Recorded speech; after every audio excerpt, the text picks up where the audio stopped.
Now, if you've determined that your hot tub is losing water because it's cracked, maybe it froze, more than likely it's going to be at a manifold. That's the lowest point, because the plumbing is usually a dead end here, and then you have your pipe that goes in here. It's normally up like this, and there's a bunch of water in there, and people don't drain it properly, or don't antifreeze it properly, or just they don't use the hot tub very often, and the power turned off and they didn't know, and it froze.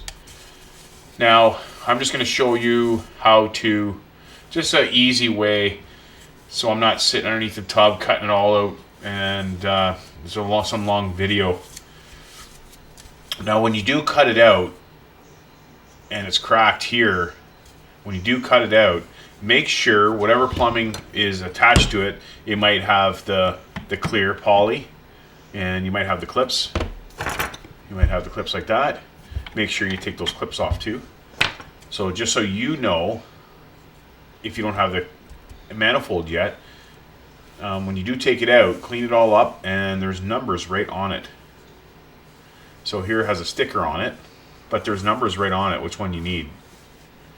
So all information is right on here if you have to need a new one, and same as with a cap. A cap will probably be on one end, so you need that. Now, it doesn't matter which one you have. It might be this one here, might keep all the clamps, but gives you an idea on how tall these are. Okay? So when you go to cut it off, when they're in there, make sure you cut it as close as you can to here. Just so when you do replace it, then you don't have to join them up further. But I'll show you how to join them up further if you happen to cut them out. You have no choice. But if they're all in a row, and it's down below and it's easy access, cut them all even like that. So when you do put this piece back in, you glue this piece in first, and then you put it in like that. And once it's all glued in and clamped, you're good to go. Now, if you have these clamps, you would have to put them in first. I'll just put them up high. Just do the back ones first, and then do the front ones. Now, if it's cold out, it's hard to kind of put it over like that too. So what I found is, if you're having a hard time putting them on, a little bit of grease. I just put a little bit of grease here, and you have to heat it up with a heat gun. Or a hair dryer if you have it. You know, if you don't have a heat gun, just don't go buy it for this.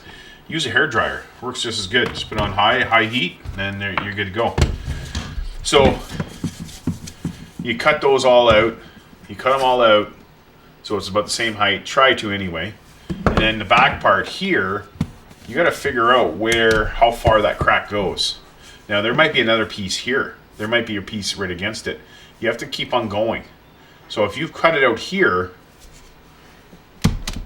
and you look inside, you see the crack, you can see pretty far in there. So you'll see where the hairline crack goes. Sometimes you can't see it from the outside, but you want to cut it just past that so it doesn't keep on cracking. Okay, so you cut it out, just cut a piece where you think it is visually. You go, okay, the crack's right here. You cut it out right there. Take it, and once you get it all out, look inside, see if you have to cut further back. So you've cut it all out, all the cracks and stuff, and cut all the crack pieces out. Bring it all into the store, and they can order it for you, or you can order it online. Now, this one has the barb ones. I always order the one with the barbs. I don't really like the ones that slide on there with the glue and stuff. Now, this is a 3/4, the 2-inch, and there's 6 of them. Sometimes you have 4, or sometimes the 4 will be on the end. Depends on what's cracked on yours. Just this applies to everything. Now, you might have the clear poly. You might have where it glues in, like this. I'm going to show you both ways how to fix it. Okay, so for this here, for the poly, I can't really just push it on there because it's the same size. This is 3/4, this is 3/4. So the heat gun comes in handy. So if you cut all those pieces out, and we have to do the back one first, then get the clamp on first, and then roll it, put it all the way up to the top. Well, pretty far up anyway, because you don't want to grab that one as hot. Grab that clamp, pretty far up. We use the heat gun, heat it up.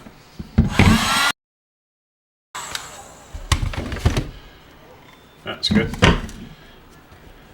Slide it on. This is what I mean about the glue. See, there's nothing on there right now. So if you have a little bit of silicone, you put silicone. If you have the glue, just put the glue. But any type of grease you have, if even a motor oil, just you're not putting that much. You're just getting it slid on there, right? Oh, this end. So slide on there. See how easy it goes? And go down as far as you can. And that's that one. And it's going to cool down fast. It's good to put the clamp down when it starts cooling down.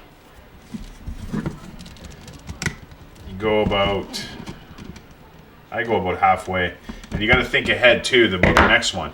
So you don't want to put this over here. I just put them all on the outside. Okay, so there's one done. And you just, the back ones you do first. So the back ones you're going to do first, just like this. Once you get that all up, then you can join this side because you can move it a bit like this. And it's better that way. You can measure it where it sits naturally. If it sits naturally like that, then you can measure it. So just you can see where it stops on the inside. Stops right there. Now, same idea with this one. If you put over top, or if it's a glue one, you glue it in. Now, if I have to glue a piece to end of this, like if you've cut it out up further, and then this is your piece that you've measured, just like that. Plus, if you have to do one at a time and it's up higher like this, like if you cut a longer piece out, then make sure you do the back ones first and you do one at a time. Make sure you join this one at the same time, unless you just measure it all. So you're gonna need barb to barb coupling. It's a 3/4, same size.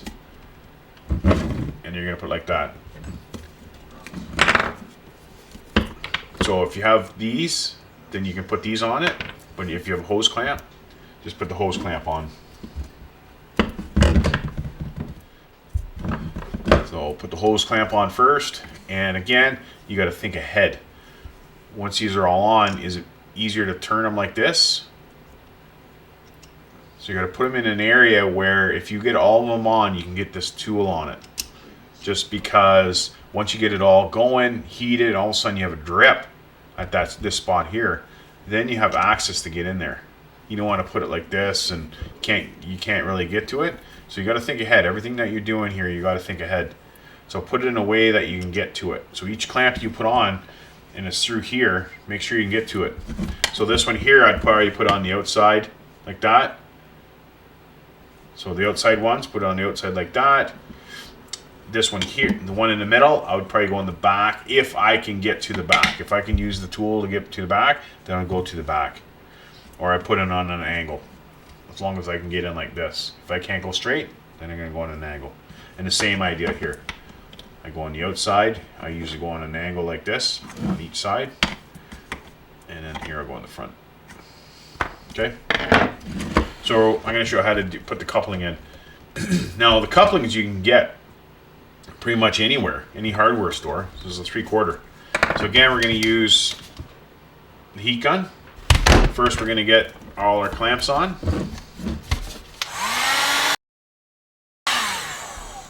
Okay. And again, these two are going to be dry. So put, like I said, put some, if you don't have grease or anything like that, any type of silicone, you just want to, you don't have to put a lot, you just something greasy. You put butter on it. If you don't have like anything that will make that slide on there. Slide that all the way. Okay? So it's all the way in. I'm going to take the clamp as it's cooling down. Okay. Remember about the direction it's going to go. And again, you want to go about halfway up those barbs. Okay, on the outside. And you don't have to over tighten it. Just snug for now. Now it might cool down. That's what I was talking to you about. If you have to get in there after it warms up. Because a lot of times, like right now it's just cooling down. And if you tighten these up too fast, this is going to cool down and there's a chance it might leak. So you want to have that opportunity of once it gets warm again, like the hot tub, the water, If you take your time and everything else, normally you don't have an issue with that. But that's what you do. Now, if you get the one that glues in, like say if that's like that, and you have to glue that in, sometimes like you might have this style that broke, and you might have to clear the clear hose like this. But sometimes you might not be able to order the ones with the barb because you have to fix it right away. Maybe it's in the winter time, maybe in your hurry, you just want it fixed. And they might only have the one that glues in instead of the barb, so the clear here. So what you're going to have to do is you're going to have to get your 3/4 pipe from the store, and they usually charge per foot, so you can figure it out. You need 6 of them. So if you've cut them, you might have to cut it up about that far, and then join. You might have to join it. So you're going to have to glue all those pieces in to that height, and do exactly what I said. Same thing in the coupling, but here it's just for the barb.